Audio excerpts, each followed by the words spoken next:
Hi, my name is DatT, and this is my project 17. So this is my file structure. This is my main activity, the recipe info, and the recipe list adapter. And then this is my layout. Now I will demo the project. So I'll put in the ingredients,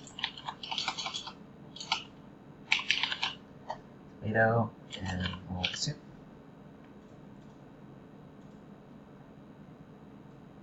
And then it will display the list of ingredients.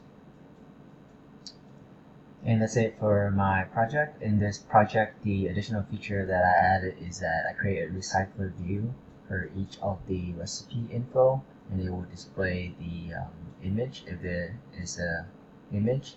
And also I can click on the URL of the recipe, and it will bring me to that website where to the link.